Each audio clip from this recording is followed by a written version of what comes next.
मगर उन्हों के गोड़ छुके बोल लगतनी कि तू अपन कीमती दाम निकाल के हमरा के गाड़ियों तो देहलो। आज यह सुनी लवा जौना के तू गरियावत रहो। आज पूरा विश्व में तीसरा नंबर पर ट्रेंड में बाइकों बहू। आपके आशीर्वाद से, आप सबके योगदान से तू अपने आप के बहुत बड़ा मर्द हो करवा तो कोई और ताबू के पीछे से खड़ा करके कुछ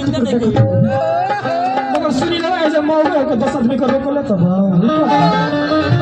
मगर किसी को कुछ भी जज करने से पहले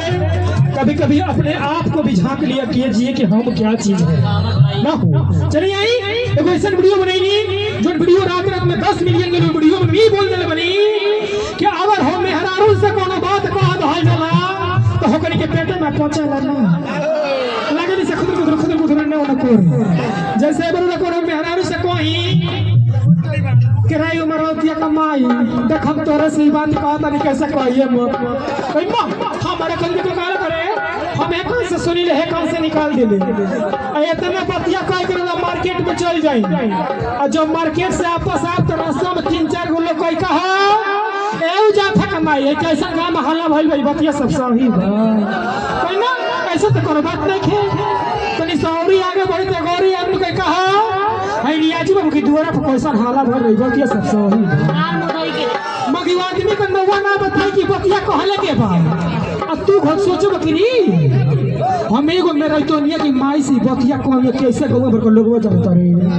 तले घर तक कहब का ए मेरा तुम के माई का बतारा से वो बात कौन का पूरा बहिनी हर गांव में बटी तले बड़ी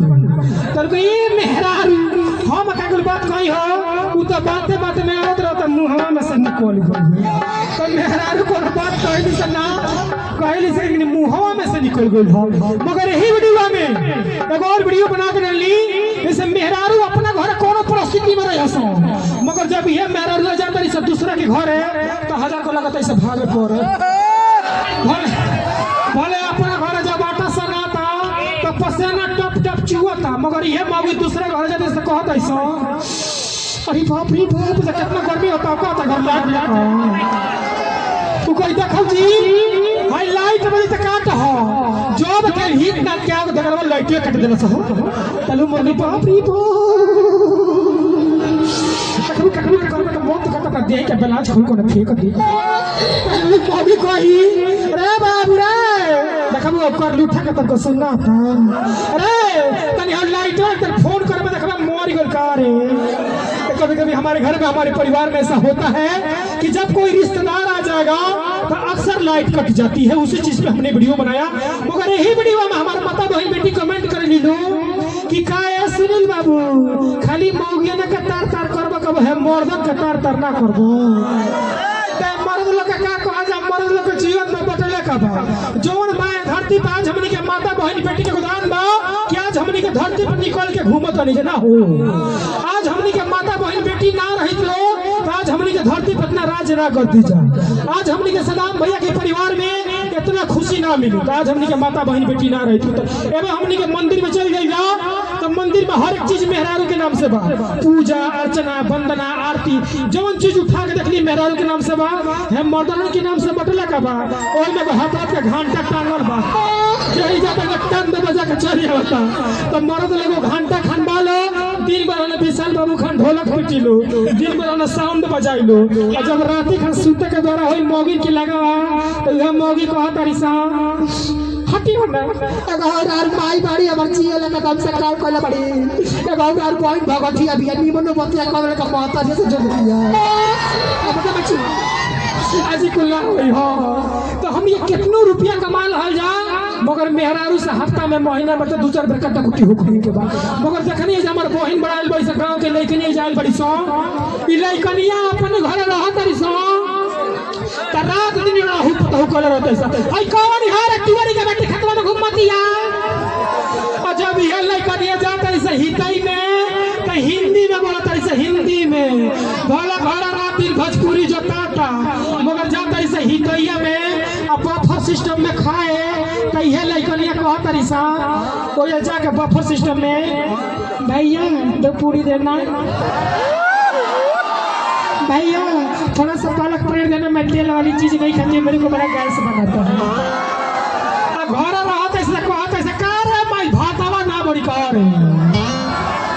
मगर वीडियो के माध्यम से संदेश बा कि जना परिस्थिति में रहे के बाद ना परिस्थिति में काम करे के बाद कुछ बेटी ऐसा बालो कि ये लोग के माई बाप कौन कौन मुश्किल से गोरखपुर देवरिया में पढ़ावता मगर जाता ऐसे तो लगता है अत्याचार करे मगर हौसल मत लइकनिए नहीं है कुछ लइको ऐसा बड़ा सा कि कनी के माई समूह निकाल के समूह भी लोन निकाल के 2-3 गो फटल जींस किन दल बड़ी जैसे ही देवरिया में घूमत से कहत से मैं गैंगस्टर हूँ कनी के घर जाई वाला तो फूटल बिस्कुट पानी पिए का ना मिली मगर मार्केट में 2-3 गो काड़ा पहन ली हस अब फुआ की हस बुलेट मंगा ली हस अब फट घुमा हस अब कोई हस मैं गैंगस्टर हूँ कोहू से हारा तरस तो साझी खन कह तरस ये गैंगस्टर बा हेलो ए सुना 350 का रिचार्ज मार दो ना मैं तुमको अगले महीने दे दूंगा तो आज के गैंगस्टर लगी दसबा मगर वही से हारा तलो तो हमारा बिहार में जाकर मोटर लगा तलो चलावे वही से रिचार्ज अपन पूरा करो तलो तो आजकल के गैंगस्टर लोग की दसबा आई एक और 60 साल वाला उम्र पे बाबा लोग पे कॉमेडी बोला ओकरी बाद से अंकित बाबू रिकॉर्डिंग लगा दीजिएगा। अब मैं चाहूंगा भी काजल जी हम लोग थोड़ा सा अपना भी काम चालू कर दे कि आपके जो फैन है इनके शरीर में मनो खूनवा उबाल करता हमारा डर लगता है मुंह मुझे भोकर मोती को चलिए वो कॉमेडी और रही और हम और काजल जी आएंगे आप लोग मजा लीजिएगा इंटरटेनमेंट करिएगा ऐसा कुछ मत करिए कि दूसरे को दिक्कत हो जाए नहीं चलिए देखनी है बाबा लोग के जे भी 60 साल के बाद देखो कॉमेडी याद आ गई है जे भी 60 साल के बाद आजकल जब नौकर लड़कों के देखा तो बाबा लोग देखो बात कहता आजकल तक 60 साल जियते नहीं खे मगर लोग मकई के लिट्टी मड़ुआ का भात मार फैलने वालो तो धरती पर राज करता लोग आजकल के लड़कवा रात दिन चाउमीन पिज्जा खाता रहा अब 35 में 45 में लगता रहा एम्बुलेंस में धावे बहुत हाला सुना था कि मौसी के लड़कवा 30 साल का रहा मर गई मगर जब 60 साल के बाद जब नौकर लड़कों के गौवा में देखा तो बाबा लोग तो है या कन्हा पे गमछा धल तलो अब बाबा लोग सुरती बनावत रहत लो कहत लो इनका बहन चोदलू तो नहीं रात दिन घर में घुस रही एगो हमनी के टाइम रहे कि अपना मेहरारू के लगा 5 महीना 3 महीना 2 महीना पर लगे जात रहनी हजार आ ये कर बहन चोद जैसे बियाह के आइल से घर में घुस रहत रहे तो हम बाबा लोग से बात कहा तू लोग 5 महीना 3 महीना 2 महीना पर लगे जाइलो तो लोग 8 गो 9 गो 10 गो लड़का होत रहल हसन आज के तो बच्चा रहे लड़का रात दिन घरे में घुसल बा सब तब एगो से 2 गो होता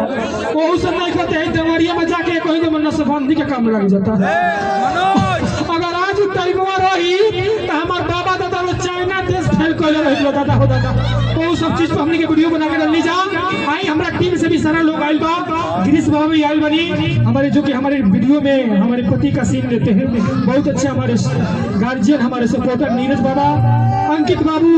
और मथुर बाबू तमाम हमारी पूरी टीम के लोग आइल बा तो सबके एक बार ताली बजा के फिर से मुझे आशीर्वाद दीजिए। थैंक यू रिकॉर्डिंग लगा दो